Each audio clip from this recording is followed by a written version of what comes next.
जबकि मोरपाल जी ने तो जो लेटर लिखा होगा, मुझे नहीं लगता मोरपाल जी ने वायरल किया है। वो किसने खुरापाती की है?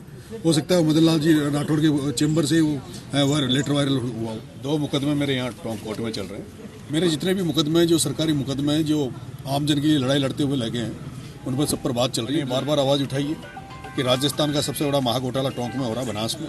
ज़्यादातर स्थानीय मांगे थी, उनको जिला प्रशासन ने पूरा किया है और पूरा कर रही है। अदालती में 3-4 लोगों को जो पूंजीपति हैं, गन्ना सेठ हैं, उन्होंने पूरी राजनीति में कब्जा कर रखा है। कहीं के पैसा कमाने के लिए जो जानें ली जा रही है, पर्यावरण के साथ खिलवाड़ किया जा रहा है। बीच में भी अरावली का मामला आया। टोंक की सियासत एक बार फिर कोर्ट से सड़क तक गर्माती दिखी, जहां एक तरफ अदालत में आरोप तय हुए तो दूसरी तरफ कोर्ट परिसर से ही सत्ता पूंजी और सिस्टम पर तीखा हमला हुआ। विधानसभा उपचुनाव के दौरान हुए समरावता उपद्रव मामले में नरेश मीणा की पेशी टोंक की SC/ST कोर्ट में हुई और यहीं से शुरू हुआ एक नया राजनीतिक संकेत। टोंक जिले में विधानसभा उपचुनाव के दौरान समरावता उपद्रव मामले में नरेश मीणा की कोर्ट में पेशी हुई। टोंक SC/ST कोर्ट में आज 2 मामलों में सुनवाई हुई। नगर फोर्ट थाने में दर्ज FIR नंबर 167 में नरेश मीणा और 2 अन्य लोगों पर कोर्ट ने आरोप तय किए। इस मामले में अगली सुनवाई 7 फरवरी को होगी। वहीं नरेश मीणा की जमानत निरस्त करने के मामले में भी सुनवाई हुई। इस मामले में अब 21 फरवरी को अगली सुनवाई होगी। वहीं स्पेशल PP ने जमानत निरस्त करने की कोर्ट में अर्जी लगाई थी। दोनों मामलों में एडवोकेट सलीम सूरी ने पैरवी की कोर्ट में सुनवाई के दौरान नरेश मीणा मौजूद रहे। कोर्ट परिसर में नरेश मीणा ने मीडिया से बात करते हुए कहा कि आंदोलन के दौरान जब मैं टोंक जेल में था, तब मेरे पिता और मुख्यमंत्री में समझौता हुआ। सभी केस वापस लेने पर बात हुई। उम्मीद है सरकार सभी मुकदमे वापस लेगी। पिछले दिनों टोंक में आंदोलन पर बोलते हुए नरेश मीणा ने कहा कि जिला प्रशासन ने अधिकारियों से बात कराई, जल्द बात कर केस वापस लेने और अन्य मामलों में बात होगी। खेजड़ी बचाओ आंदोलन पर नरेश मीणा ने सरकार पर आरोप लगाते हुए कहा कि सोलर के नाम पर सरकार देश की संपदा को निजी हाथों में बेच रही है। टोंक में बनास की बजरी पर नरेश मीणा ने आंदोलन करने की बात भी कही थी। नरेश मीणा ने कहा कि हड़ौती के 4 पूंजीपतियों ने राजनीति पर कब्जा कर रखा है। राजनीति को पैसा कमाने का धंधा बनाने वाले लोगों के खिलाफ मैं लड़ूंगा। हड़ौती के लोग जागेंगे और इनको राजनीति से दूर करेंगे। वहीं नरेश मीणा ने मोरपाल सुमन के वायरल लेटर समेत अन्य मुद्दों पर भी अपनी बात रखी। 2 मुकदमे मेरे यहाँ टोंक कोर्ट में चल रहे हैं, 166 और 167। आज माननीय कोर्ट का आदेश था, तो उसकी पालना में मैं यहाँ व्यक्तिगत तौर पर हाजिर हुआ हूँ। 166 में बेल कैंसिलेशन का उसको 21 फरवरी डेट दी है, नेक्स्ट डेट। और जो चार्ज 167 में चार्ज फ्रेम होना था, तो आज मेरे ऊपर चार्ज फ्रेम किया है। अब मुकदमा चल रहा है। मुकदमा जो बेल कैंसिलेशन का जो मामला है, मैंने बीच में भी अपील की थी गवर्नमेंट से, अभी मूवमेंट के दौरान भी बात की थी। उम्मीद है कि सरकार ने, जो माननीय मुख्यमंत्री जी ने मेरे फादर से जब समझौता किया था जब मैं जेल में था, उसमें ये भी बात थी कि मुकदमे वापस लेंगे।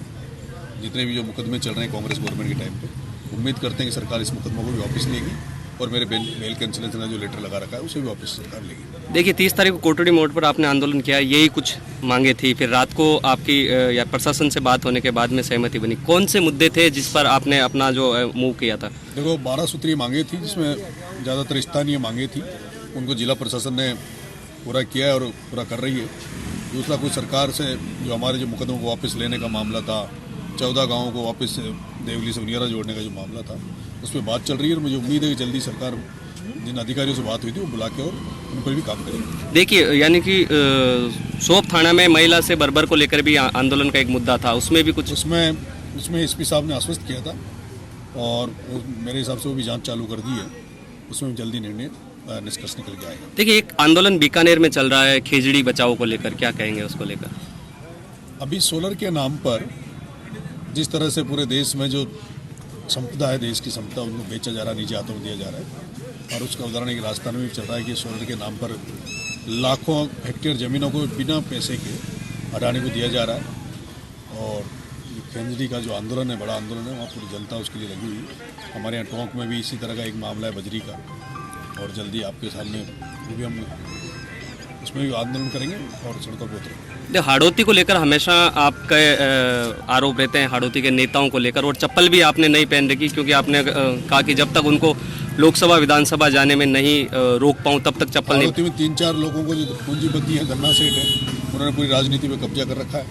वहाँ अगर 5 रुपए का भी कहीं इनकम सोर्स है तो उस पर उनका कब्जा है, पूरी पॉलिटिक्स पे कब्जा है। और जो लोग राजनीति को जो पैसा कमाने का धंधा जिन लोगों ने बनाया हुआ है, जो आम जन का खून चूसते हैं, जो किसानों के हितों पे कुठाराघात करते हैं, उन सभी लोगों के मैं खिलाफ लड़ाई लड़ रहा हूँ।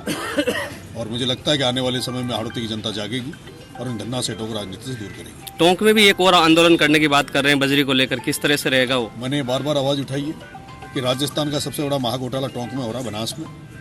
अभी कुछ लीजें हुई थी, अगर वो लीजें रहती तो शायद यहाँ सस्ती बजरी मिलती, लेकिन केवल एक ही व्यक्ति का पूरी बजरी पे कब्जा है। और वो आप ही के टोंक में जो बनास की जो पुलिया है नासरदा के पास में, वहाँ जिस तरह से बिसलपुर में गाद निकालने के नाम पर बड़ी बड़ी मशीनें, बड़े बड़े जहाज़ लगाकर बजरी निकाली जा रही है और उसको बेचा जा रहा है, और जिससे पूरे राजस्थान के राजस्व में बहुत बड़ी हानि जिसकी वजह से हो रही है, उसके खिलाफ भी जल्दी मुहिम छेड़ेंगे और आंदोलन करेंगे। हनुमान बेनीवाल भी लगातार बजरी को लेकर के सवाल उठाते रहे, क्या उनका भी आपको यानी समर्थन मिलेगा, साथ रहेगा आंदोलन में? हाँ, मेरी इस मामले में बात हुई है, उन्होंने कहा कि इसमें साथ में आंदोलन करेंगे। विधानसभा चल रही है अभी, वो जो आप झालावाड़ में जो मामला हुआ था उसको लेकर भी बातचीत हुई, क्या कुछ कहेंगे उसको लेकर? मेरे जितने भी मुकदमे, जो सरकारी मुकदमे हैं, जो आम जन के लिए लड़ाई लड़ते हुए लगे हैं, उन पर सब पर बात चल रही है। मुझे लगता है कि जल्दी, उम्मीद करता हूँ कि सरकार इसमें पॉजिटिव काम करेगी और मेरे मुकदमे वापस। देखिए, बच्चों की मौत को लेकर के भी, यानी कि कप सिरप को लेकर आया, कल विधानसभा में बात हुई कि वो हाई डोज से बच्चों की मौत हुई है, क्या कहेंगे? इन सब चीज़ों में कहीं न कहीं भ्रष्टाचार है, कहीं के पैसा कमाने के लिए जो जानें ली जा रही है, पर्यावरण के साथ खिलवाड़ किया जा रहा है। बीच में भी अरावली का मामला आया, वो तो पूरे हिंदुस्तान की जनता सड़क पे खड़ी हो गई, विरोध किया, इसलिए अरावली का मामला वापस हो गया। ये जो आपका बजरी का गाद का मामला है, अभी ये खेंजड़ी का मामला है, पर्यावरण से जुड़ा हुआ मामला है। ऐसे मामलों में सरकारों को संवेदनशील होना चाहिए और जनता की भावनाओं के अनुरूप ऐसे मामलों में तो कम से कम, क्योंकि आज जो नशा है चारों तरफ, आज भी कल सीएम साहब ने मीटिंग ली नशा को लेकर, इन मामलों में सरकार को सचेत होना चाहिए और काम करना चाहिए। धन्यवाद। नरेश जी, खेजड़ी आंदोलन को वसुंधरा राजे जी ने भी समर्थन दिया है, उन्होंने कहा ये पवित्र वृक्ष है, हमारे राजस्थान की जान है। खेंजड़ी के लिए जान, खेंजड़ी को एक वृक्ष नहीं, खेंजड़ी को एक वृक्ष की पूजा करते हैं लोग, और खेंजड़ी की रक्षा के लिए लोगों ने जाने गंवाई है। और हम देख रहे हैं कल जो आंदोलन वहाँ बीकानेर में हुआ, रात भर वहाँ हजारों की तादाद में लोग रुके हुए हैं, लोगों ने अनशन किया हुआ है। तो सरकार को उन पर संज्ञान में लेते हुए और खेंजड़ी को बचाना चाहिए। क्या आपका समर्थन मिलेगा उस आंदोलन को? आप भी वहाँ देखिए, देखते हैं अभी अगर यहाँ से। देखिए, मोरपाल सुमन का एक जो लेटर है बड़ा वायरल हो रहा है, वो भाजपा पे आरोप लगाए हैं उनके कुछ लोग।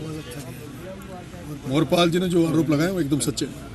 भारतीय जनता पार्टी के बड़े नेता, जिसमें विशेष रूप से ओम जी बिरला, और ओम जी बिरला के आदेश पर उनकी जो इस तरह की वहाँ पे है, पूरी हाड़ौती की भाजपा उनकी मुट्ठी में है, और पूरी भाजपा ने ओम जी बिरला के आदेश पर मोरपाल को हराने का काम किया और प्रमोद जैन भाई की मदद करी। और ये गठजोड़ की मैं बार बार बात करता हूँ कि पहले 12 में गठजोड़ था प्रमोद जैन भाई, प्रताप सिंह सिंघवी का, कोटा में गठजोड़ था शांति धारीवाल और ओम बिरला जी का।